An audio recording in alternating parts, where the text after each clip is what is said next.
Ô, Sueli, a gente estava falando desse processo de admissão ainda. Aí quando o Erle anunciou que você ia vir, ele mandou um monte de link de podcast de RH, né?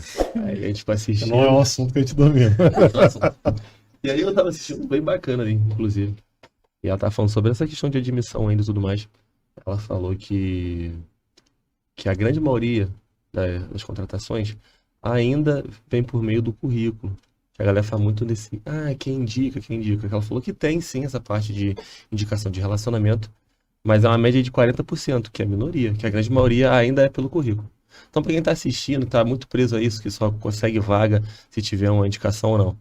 E isso cai por terra, né? O currículo ainda é muito importante na hora do recrutamento. Com certeza, inclusive a formatação desse currículo, né? E aí, quando eu falo de formatação, não estou falando de Arial 12 ou Caixa Alta ou algo do tipo, mas né, isso aí para mim acho que é básico. Mas assim, esse currículo, ele tá falando sobre o que você fez de importante, gerou de transformação naquela empresa, porque se for uma descrição de cargo, que a gente tem os CBOs aí, para mim nada vale. Agora, assim, você pega um currículo de uma pessoa, sei lá, vamos pensar ali em um técnico de segurança.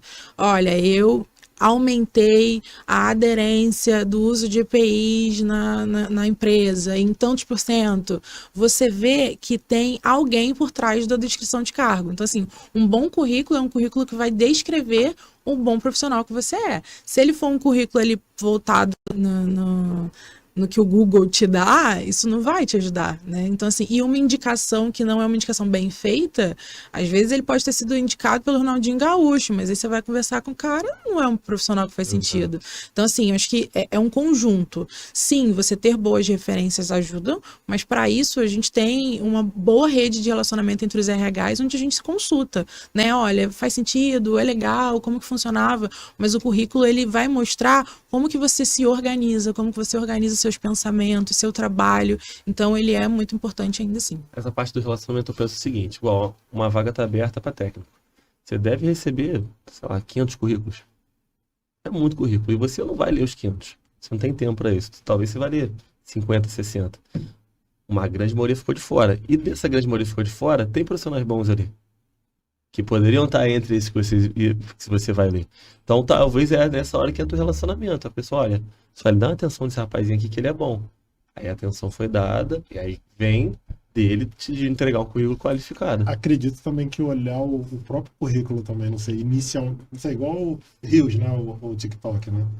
Às vezes o início do vídeo, se não for interessante, Irmão, tem que ser atrativo. Os primeiros 3 segundos a regra. Os 3 segundos. Foi. Tchau. Foi, tchau, exatamente. Ele bateu o olho ali. Isso, olha, currículo, vê aquele currículo, papel de pão, etc. Aí E hoje em é dia é tudo complicado. digital, né? Mas tu vê currículo mal Então, formatado, assim, curto, etc. quando a gente fala das organizações ali menores, que ainda não tem um RH processual, estruturado, né, de processos, de sistemas, o currículo ele vai contar ali como que é essa configuração. Mas normalmente as empresas já usam uma GUP da vida, o InfoJobs ou até o próprio sistema delas. Tem empresas que têm o seu próprio sistema de seleção. Então, a inteligência artificial também vem aí. legal. Por quê? Porque se o seu currículo tiver as palavras-chave que o recrutador está buscando, isso também vai ser uma forma de te classificar ou te desclassificar. Então, assim, muitos gurus do LinkedIn hoje falam, coloque as palavras-chave no seu currículo, porque o robô vai te identificar. Você vê que tem uma boa galera que fala, eu odeio a GUP, eu odeio a antiga Kenobi. Por quê? Porque os robôs, assim, os robôs, eles vêm para apoiar. E nada adianta também que você passe na seleção porque você encheu o seu currículo de palavra-chave e você não tenha você não saiba se vender, você não tem de fato a experiência necessária. Então, a gente conta muito com isso agora, então é uma coisa muito importante é você abriu a vaga, leia aquela descrição da vaga, veja se faz sentido com você, se você tem ali ao menos uma afinidade com aquilo que está sendo dito, porque você vai ser questionado sobre aquilo, inclusive pelo robô. Agora, Maneiro, acontece do muito cara maneiro. colocar uma coisa no currículo, chega na hora H. Você não viu o caso aí de uma vaga para Engenheiro de segurança do trabalho, gente. Oi? Engenheiro de segurança do trabalho, inclusive. É, Já peguei curioso. um artista Coloca uma desse. coisa e ele chega na hora. Sim, no título do currículo dele já vinha assim, Lean Manufacturing, que é Lean é uma filosofia de melhoria contínua. Sim. Ponto. O Lean, ele não é um processo, não é uma norma. E aí eu lembro que eu sempre faço esse exercício de perguntar pro profissional, né? Me fala, como que você usava o Lean na sua rotina diária? Como que ele fazia parte da sua rotina diária? Não, o Lean fazia parte porque a gente aprende, dava treinamento sobre isso. E aí eu fiquei assim, tá, mas me conta um processo que você melhorou. E aí eu melhorou usando o Lean. Não tenho nem palavras, o Lean é muito bom. E aí, como que eu lido com um artista desse? Sem palavras. Sem palavras. Te vejo na próxima vida. Eu participei Não sai de rir, não dá quando passa por isso. Não, cara. Porque, na verdade, eu sempre quando estou entrevistando, acaba aqui na empresa que eu trabalho, eu sempre participo da parte de contratação, parte técnica, né? E às vezes é justamente isso. Você pega a pessoa na vivência, né? Vou dar um exemplo, né? Teve eu participei de uma contratação em um cliente. Eu ajudei um cliente a contratar um profissional de segurança. E aí, às vezes, a pessoa coloca ali, o currículo da pessoa é boa, a pessoa trabalha. Só que quando a pessoa começa a falar, por exemplo, vou dar só um exemplo, tá? Algo que eu me preocupo muito é a parte de análise de acidente. É algo porque isso é primordial, tanto para não acontecer mais acidente, né? Para resguardar a empresa, resguardar o trabalhador. Então, é um processo que particularmente me chama muita atenção. Então, quando você começa a conversar com a pessoa, porque às vezes acontece, a pessoa trabalhou até no setor de segurança, mas às vezes trabalhou lá fazendo a parte administrativa, a pessoa não tem vivência nenhuma, só tem na carteira dela. Quando a pessoa começa a conversar, a gente fazia o DDS, o que você fez lá na empresa que você trabalhava? A gente fez o DDS. Cobrava API. DDS. Aí eu pegava, botava na planilha, aí, pô, você já começa a ver, a pessoa não tem. E aí eu lembro que tava difícil de arrumar um profissional, e aí eu fiz a pergunta para a pessoa, para um profissional. Ele foi contratado nessa pergunta, porque eu falei para ele assim, quando acontece um acidente de trajeto, como é que você faz? E aí ele começou a falar, lá na empresa que eu trabalhava, a gente tinha um processo assim, assim, assado, então a gente pedia isso do colaborador. Aí você fala assim, não, esse cara tem a vivência. Porque ele começa a dar o detalhe do que ele viveu. Agora, fica até feio, né? Você coloca um negócio no currículo. Eu já vi. Conheci a pessoa, tudo bem, faz o SOC ali, mas faz o básico. Aí a pessoa colocar no LinkedIn, a pessoa usou uma palavra, não é especialista, não, usou uma palavra até mais expertise em envio dos eventos S2210, S2220, S2240. Falei, cara, essa pessoa nunca fez isso. Eu trabalhei com a pessoa. Ela, cara. Eu já tive um caso. Eu já tive um caso muito engraçado. Nossa, muito engraçado. E assim, voltando até no currículo, né, que vai ser bom. Entrevistando a candidata para uma empresa multinacional, e aí no currículo tava lá, experiência com ISO 4001, 14001, e aí me fala, como que foi suas experiências, você passou por auditoria de ISO 4001, 14001, como que foi?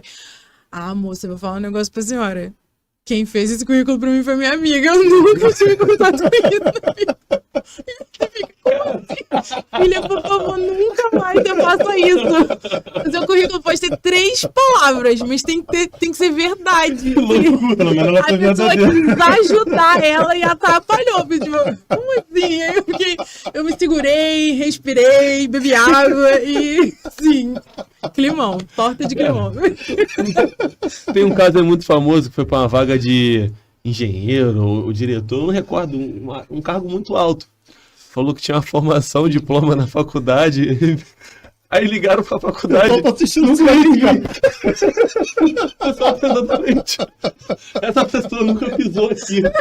Tinha experiência na Microsoft. Inventou um monte de coisa. Eu vou procurar aqui e vou mostrar. Tá sério isso aí? Que o cara é advogado sem ter diploma? Nossa, horrível, gente. E acontece. Teve uma também que foi, sei lá, tem uma diferença de você fazer e isso é até para curiosidade, né? Tem uma diferença de você fazer uma pós-graduação e você fazer um MBA. Sim.